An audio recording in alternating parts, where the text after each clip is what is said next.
Hello friends, this is Soundarya from Soundarya Kitchen. இன்னைக்கு நம்ம என்ன பண்ண போறோம்னா இந்த கப்ல நம்ம கருப்பு உளுந்து எடுத்துக்கோம். கருப்பு உளுந்து எதுக்கு தெரியுமா? நம்ம இந்த கஞ்சிலாம் நம்ம காசுவோம் இல்லையா, களி, அதுக்கு நம்ம இப்போ ஒரு பவுடர் மாதிரி ரெடி பண்ணி வச்சு போறோம் இன்ஸ்டன்ட்டா. அதுக்கு இந்த கப் அளவுக்கு நான் இந்த கருப்பு உளுந்து எடுத்திருக்கேன். அப்புறம் இதே கப் அளவுக்கு கால்வாசி சிறுபருப்பு, கால்வாசி பச்சரிசி எடுத்திருக்கேன். கால்வாசி இது ஒரு பங்குன்னா அதில் கால் பங்கு இருக்கணும் சிறுபருப்பும் பச்சரிசியும். நம்ம இது கைவிடாமல் நல்லா லோ ஃப்ளேமில் வச்சு நம்ம கலரிக்கிட்டே இருக்கணும். இதில் நான் கொஞ்சமாக சிறுபருப்பு போட்டிருக்கேன். ஏன்னா நம்ம இது பிளாக் இல்லையா, அதனால் நம்மளுக்கு வறுபட்டால் தெரியாது. அதனால் லைட்டாக அந்த சிறுபருப்பு போட்டிருக்கேன். கொஞ்சமாக நல்லா வாசனை வரணும். அப்போ தான் நல்லா அது பொடி கொஞ்ச நாள் நம்ம ஸ்டாக் வச்சுக்க முடியும். இல்லைன்னா ஒரு மாதிரி பச்சை வாசனை அடிச்சுட்டு ஒரு மாதிரி வண்டு வச்சிடும். நல்லா லோ ஃப்ளேமில் வச்சு கைவிடாமல் கலரிக்கிட்டே இருங்க. ஓகேங்களா? இப்போது இந்த ஸ்டேஜ் நம்மளுக்கு தெரியும், ஒரு மாதிரி டப் டப் டப்புன்னு ஒரு சவுண்ட் வரும். அதை அப்போ பார்த்து நம்ம இது பண்ணிக்கலாம். நம்மளுக்கு இந்த அளவுக்கு நல்லா வறுபட்டாச்சு. இப்போ நம்ம இதை ட்ரான்ஸ்ஃபர் பண்ணிவிட்டு சிறுபருப்பை நம்ம ஃப்ரை பண்ணிக்கலாம். சூடாக இருக்கும், பார்த்து நல்லா கேர்ஃபுல்லாக பண்ணுங்க. ஓகேங்களா? ஓகே, இப்போது நம்ம சிறுபயிறு இதில் போட்டுடலாம். ஏன்னா சட்டுன்னு தீஞ்சிடும் சிறுபருப்பு. அதனால் சாம்பிளுக்கு மட்டும் அதை போட்டுக்கிட்டு தனித்தனியாக நான் எண்ணெய் ஊற்றாமல் ட்ரை ரோஸ்ட் பண்ணிகிட்ருக்கேன். ஓகேங்களா? ஓகே ஃப்ரெண்ட்ஸ், நம்மளுக்கு நல்லா கோல்டன் ப்ரௌன் கலரில் ஃப்ரை பண்ணியாச்சு. இப்போ ட்ரான்ஸ்ஃபர் பண்ணிடலாம் சிறுபருப்பு. அடுத்தது நம்ம அரிசி வறுத்துக்கலாம். வாங்க. அரிசி கால் பங்கு அரிசி,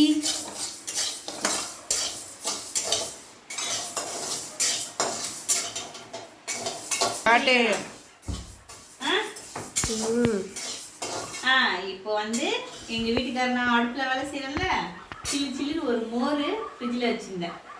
போட்டு பாதாம் பிசின் போட்டு ஒரு மோரை குடிச்சிட்டே அனலில் இருக்க முடியல ஃப்ரெண்ட்ஸ். அதனால்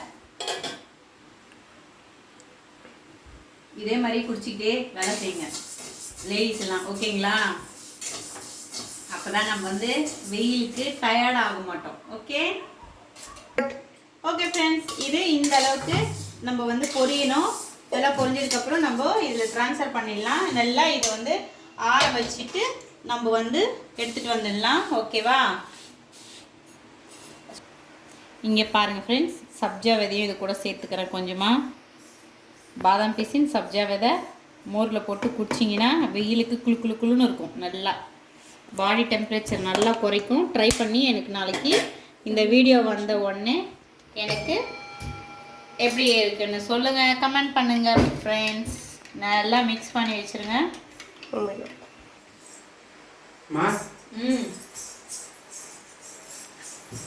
ஓகே ஃப்ரெண்ட்ஸ், குடிச்சிட்டு அரைச்சிக்க போகிறோம்.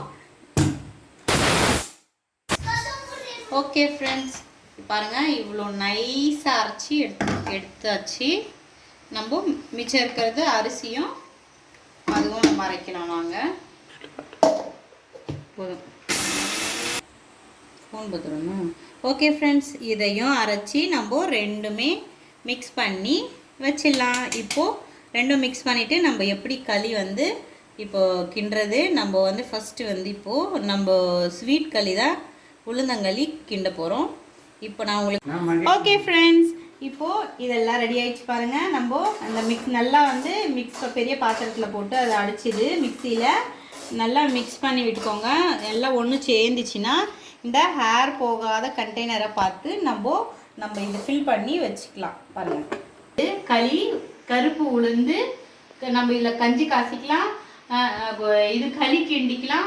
நம்ம இல்லைன்னா நம்ம சக்கரை போட்டு, நாட்டு சக்கரை, நெய் போட்டு, ஏலக்காய் போட்டு நல்லா மிக்ஸ் பண்ணி உருண்டையும் பிடிச்சியா, அதையும் உங்களுக்கு காமிக்கிறேன் பாருங்கள். ஓகே, இதில் எல்லாம் ட்ரான்ஸ்ஃபர் பண்ணி நம்ம வச்சிடலாம். பாருங்கள், ஓகேங்களா? டன். இப்போ இது வந்து இன்னும் கொஞ்சம் இருக்குது, இதை வந்து களி கிண்டி சாப்பிட போகிறோம். ஓகே ஃப்ரெண்ட்ஸ், இப்போது நம்ம தண்ணியை ஊற்றி நம்ம அடுப்பில் வைக்காமல் முதல்ல வந்து நம்ம இந்த மாதிரி கரைச்சி எடுத்துக்கலாம். கட்டி இல்லாமல் நல்லா மிக்ஸ் பண்ணி விட்டுக்கோங்க.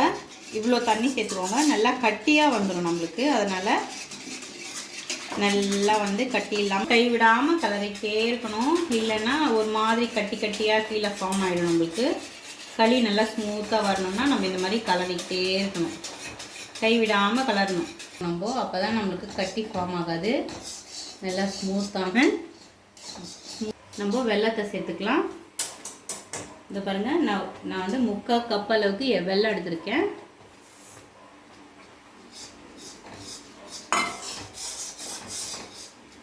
நீங்கள் வெல்லம், நாட்டு சர்க்கரை, பனை வெல்லம் எது கடிச்சாலும் போட்டுக்கலாம். அப்போ தான் நம்மளுக்கு இந்த களி கலர் நல்லா வரும். சர்க்கரை போட்டிங்கன்னா ஒரு மாதிரி கலர் வெள்ளையாகவே இருக்கும், ஒரு மாதிரி இருக்கும். ஓகே ஃப்ரெண்ட்ஸ், இப்போது கொஞ்சமாக நல்லெண்ணெய் சேர்த்துக்கலாம்.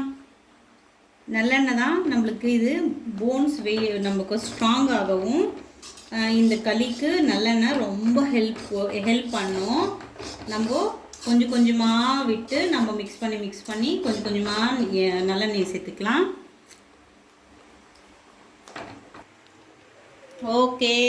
ஓகே ஃப்ரெண்ட்ஸ், நம்ம கொஞ்சமாக நல்லெண்ணெய் விட்டு அதை ஆஃப் பண்ணி சர்வ் பண்ணியாச்சு. நல்லெண்ணெய் விட்டு இனிமேல் சாப்பிட வேண்டியது தான்.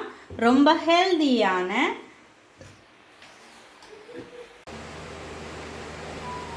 ஓகே ஃப்ரெண்ட்ஸ், நம்ம உளுந்தங்களி ரெடி ஆயிடுச்சு.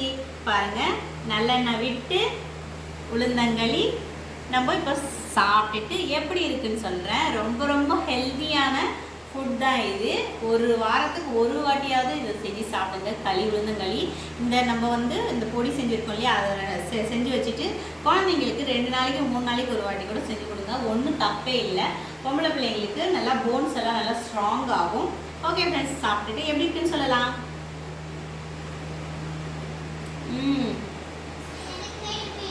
ரொம்ப அருமையாக இருக்குது ஃப்ரெண்ட்ஸ். ஓகே, இப்போ பார்க்கலுக்கு ஓகே ஃப்ரெண்ட்ஸ், பாய்.